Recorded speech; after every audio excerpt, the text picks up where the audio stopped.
أنا اللانشون العيال بتحبني جدا ومفيد ليهم وسهل في السندوتشات وينفع ياكلوني من غير عيش كمان. طبعا 0 من 10، الكلام ده غلط تماما. إياكم تجيبوا اللانشون لأطفالكم. اوعوا تفتكروا اللانشون ده لحمة أو فراخ. اللانشون ده عبارة عن بواقي جلد على عظم على رجول، كل ده بيتضرب مع بعضه في المفرمة، وعليهم لون وعليهم نشا وعليهم ميه وعليهم حاجات ما يعلم بيها الا ربنا. وطبعا لو ما تعرفوش، فاللانشون مسرطن من الدرجه الاولى. أنا الزبادي مفيد جداً لأطفالكم، غني بالكالسيوم المهم لنمو عظمهم وأسنانهم، وكمان غني بالبكتيريا النافعة. بالنسبه للزبادي اديله 10 من 10 ونجمه كمان. وهنا مش بتكلم عن الزبادي اللي بطعم زي الفراوله والكلام ده، انا هنا بتكلم عن الزبادي الابيض العادي. الميزه في الزبادي انك ينفع تخلي القيمه بتاعته اضعاف، بانك تضيفي عليه سمسم او حتى بذور شيا او حتى نوع فاكهه معين. وممكن كمان لو طفلك اكبر من سنه تضيفي عليه عسل نحل.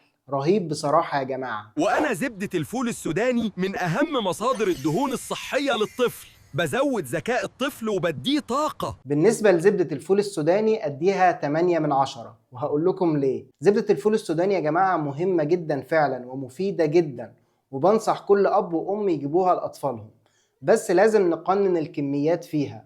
ما ينفعش في اليوم نقدمها للطفل مرتين وثلاثة والكلام ده، لأن سعراتها عالية جدا. فمفيش مشكلة قدميها لطفلك يوميا، ولكن مرة واحدة كل صبح في الفطار. وأنا العصير الطبيعي مليان فيتامينات ومعصور من فاكهة طبيعية، والأطفال بيحبوني قوي. بالنسبة للعصاير الطبيعية أديها 7 من 10، وده لسببين مهمين.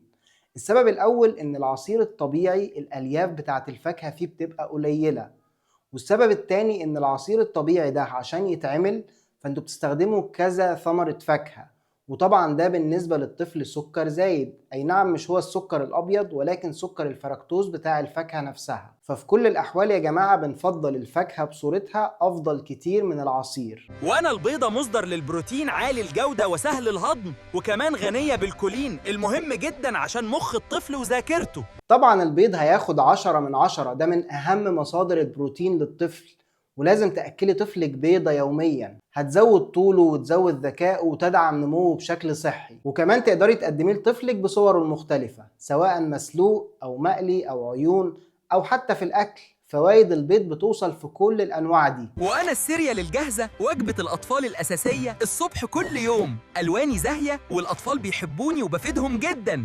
طبعا هتاخد 3 من 10، وده لأن معظم الأنواع الموجودة في السوق هي عبارة عن سكر ودقيق ومية وألوان صناعية وكلام فارغ. الفكرة بقى إنها بتدي الطفل طاقة سريعة، بعد ما بيخلص الوجبة تلاقي الطفل قام يلعب ويتنطط من هنا لهنا، ولكن بعد شوية نفس الطفل ده بتلاقيه بدأ يهبط، وهتلاقي الطفل جعان وعايز ياكل. وأنا البطاطس بدي الطفل الطاقة، وكمان بقوي مناعته وبخلي الهضم أحسن عنده. بالنسبة للبطاطس أديها 8 من 10، هي فعلا مفيدة جدا للطفل، ولكن خدوا بالكم ان ال8 من 10 دي ممكن تبقى 4 من 10 في حالة انكم قدمتوها للطفل مقلية في زيت. الطريقة الصحية لتقديمها للطفل انكم تقدموها مشوية في الفرن او مسلوقة. وأنا الشوفان مليان ألياف، وكمان بدي الطفل طاقة تقعد معاه طول اليوم الدراسي. بالنسبة للشوفان اديله 9 من 10. الشوفان جميل جدا يا جماعة، ويا سلام لو عملت بيه لطفلك بانكيكس، ويا سلام بقى لو عملت بيه لطفلك وجبة بالليل قبل ما ينام، عبارة عن شوفان مع حليب وعليهم قطع موز. قدمي الوجبة دي لطفلك قبل ما ينام، وأضمن لك إنه مش هيصحى لغاية الصبح.